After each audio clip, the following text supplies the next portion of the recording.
Hello les amis, alors aujourd'hui on va faire une vidéo sur le site Black Vault. C'est un site où on trouve tous les documents déclassifiés un peu dans le monde entier, hein. C'est des documents qui ont été laissés sur le site. On y trouve des photos de tout ce qui est UAP, OVNI. Et là donc c'est la marine américaine publie documents d'information sur les UAP. Donc c'est par John Greenwald. Et là vous voyez que le site Black Vault a demandé donc de déclassifier des documents. Ils ont demandé à la NASA et à la marine américaine. Donc, hop, on va un peu regarder ce qui est écrit là-dessus. Alors, attendez, hop. Voilà. Donc, ils disent la marine américaine a récemment publié plusieurs documents d'information sur les phénomènes aériens non identifiés UAP par le biais de la loi sur la liberté d'information FOIA, jetant un nouvel éclairage sur l'implication du gouvernement américain dans l'enquête sur le phénomène par le biais de la UAP Task Force, aujourd'hui dissoute. Certains de ces documents d'information étaient liés à des affaires FOIA et à des recours ultérieurs déposés par The Black Vault, dans le site qui luttait pour la publication de ces documents, qui avaient été initialement refusés, bloqués, enfin bref, c'est des dossiers qui étaient classés top secret. On sait que l'armée a classé des dossiers et on n'y avait pas accès. Et il disait que ces notes d'information créées au cours de la période 2020-2021 par l'Office of Naval Intelligence OVNI ont été préparées pour des comités des responsables de la défense de haut niveau, notamment de la House Armed Services Committee, la US Marine. En fait, c'est tous les gros dossiers, hein. Et on peut voir que là, il y a plusieurs documents que vous pourrez aller consulter. Les documents contiennent toutes les suppressions substantielles au titre de l'exemption. Donc là, on ne voit pas tout quand même. Il y a encore des trucs cachés qui simulent des informations essentielles à la sécurité nationale. Même le niveau de classification lui-même n'est pas divulgué, soulignant la sensibilité des briefings. L'UAPTF, donc, qui s'occupe des classifiés, opérant sous l'égide de l'ONI, a dirigé un effort interinstitutionnel pour collecter, analyser et partager les données des UAP. Donc là, on voit les équipages américains ont décrit des rencontres rapprochées et souvent troublantes avec ces objets qui représentent souvent des caractéristiques de vol avancées et non traditionnelles et apparaissent grâce à des détections multicapteurs. Donc là, il parle souvent des capteurs, hein, notamment radar et infrarouge.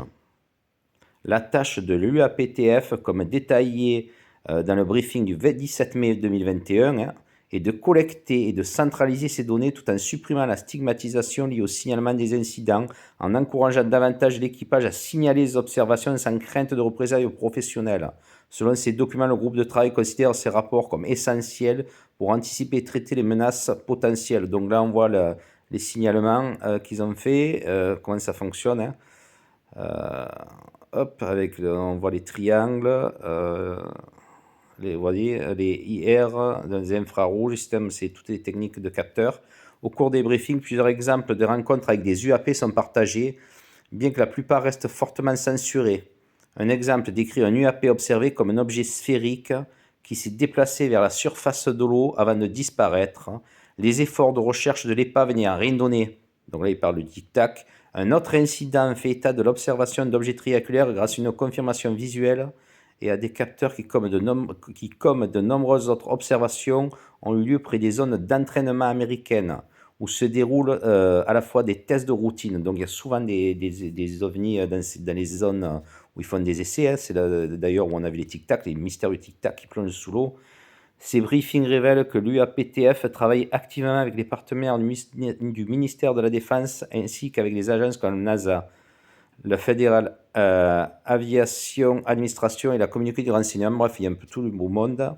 Bien qu'au niveau de classification spécifique était censuré, les documents révèlent également qu'un cadre est en place pour utiliser ces rapports afin de déclencher divers autres moyens avancés de suivi et d'analyse.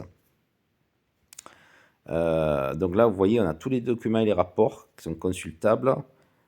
Là, il parle de... Vous voyez, on peut tout voir là, hop, dans ce rapport. Là, on voit la photo, hop. Donc là, c'est ça, ce qu'ils ont vu, c'est il est parti à une vitesse fulgurante et ils n'ont pas réussi à le tenir, hein. Ça doit être marqué dessus. Non, ça c'est... Force armée, vous voyez, il y a on trouve tous les range-foolers, ils appellent ça. En fait, les range-foolers, c'est des ovnis qui dérangent les entraînements, hein. Je ne sais pas s'ils en parlent. Je vais vous montrer. Hop, j'ai téléchargé Où c'est que je l'ai mis? Est-ce que j'en ai mis un là-dedans? Non, hop. Black Vault, hop, voilà. Donc là, c'est un fichier que vous pouvez télécharger. Il y en a plein d'autres, il faut aller sur Internet. Donc là, vous voyez, c'est discussion avec la NASA. Enfin, la NASA, oui, c'est des dossiers que j'ai envoyés à la NASA.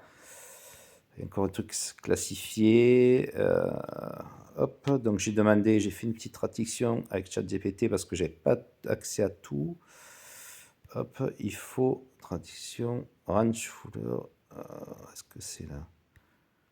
Donc, hop, on va essayer de retrouver la traduction. Hop, est-ce que c'est là? Alors, hop, est-ce qu'on les a là-dedans? Non. Attendez, résumé.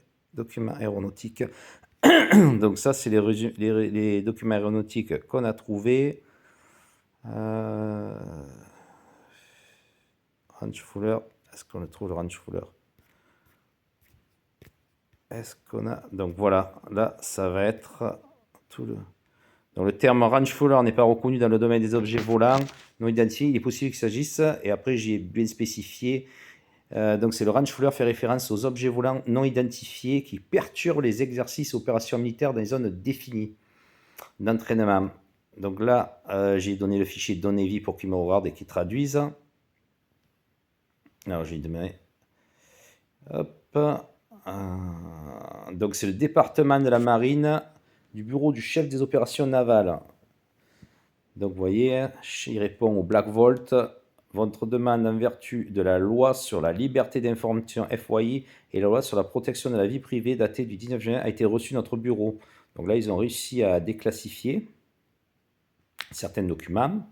Et là, donc, ils parlent des phénomènes aériens non identifiés UAP.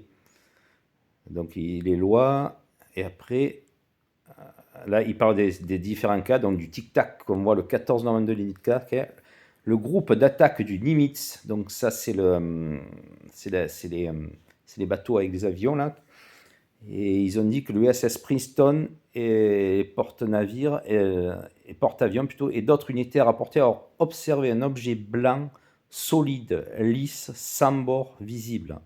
Cet objet mesurait environ 14 mètres de long. Bien que les membres du groupe d'attaque aient confirmé l'événement, il y avait peu de données pour appuyer une analyse approfondie, technique approfondie. Donc là, il y a le rapport des pilotes. Les équipages rapportent avoir vu les UAP et dans certains cas, ils ont même pris des photos de ces phénomènes. Cependant, les stigmates associés au rapport sur les UAP, comme la peur d'être étiquetés de fans d'OVNI, continuent de dissuader certaines de signaler leur observation. Donc, il parle des capteurs, c'est ça qui est intéressant. Capteurs multiples et rapports mondiaux. Les UAP ont été détectés par différents capteurs et instruments dans le monde entier. Le groupe de travail utilise des moyens avancés pour suivre et analyser ces objets, bien que les détails de certaines méthodes et équipements utilisés soient classifiés. Donc peut-être qu'il y a des capteurs spécifiques, hein, et l'armée classifie quand même le dossier, le bloc, pour ne pas savoir peut-être la technologie qu'ils possèdent. Donc l'évaluation actuelle du groupe UAPTF de recherche a collecté les rapports d'observation. Les explications possibles des ovnis, il y a détails classifiés, bon là on ne sait pas, phénomènes météorologiques ou naturels, et 3 détails classifiés. Là ils ont le plan d'action, on retrouve, donc là on voit les partenaires, hein, Département de la Défense, North American Aerospace Defense, US Coast Guard, NASA, Federal Aviation, Federal FBI, c'est tous les partenaires. Donc l'objectif du groupe de travail sur les UAP, donc ceux qui travaillent sur les plus anciennement appelés les OVNI, le but c'est de collecter et analyser les données, recueillir toutes les informations disponibles, incluant les rapports visuels, les enregistrements radar et les données de capteurs, évaluer les menaces potentielles, examiner si ces phénomènes représentent une menace pour la sécurité nationale ou les opérations aériennes militaires, standardiser les rapports et collaborer avec les autres agences. Donc là, ils font des cas notables de rapport. Ils parlent du Nimitz, hein, l'objet en forme de tic-tac. Et qu'est-ce qu'ils disent d'autre? Les données limites, complexité, la peur de la stigmatisation. Donc voilà le type de rapport que vous pouvez retrouver. Donc c'est sur le site du Black Vault et je vais un peu vous montrer d'autres dossiers. Là, c'était une parenthèse pour montrer qu'à l'heure actuelle, il y a beaucoup de recherches à ce niveau et que la défense, les Américains commencent à déclassifier les données. Allez, à bientôt les amis pour de nouvelles aventures, hein, sur The Black Vault.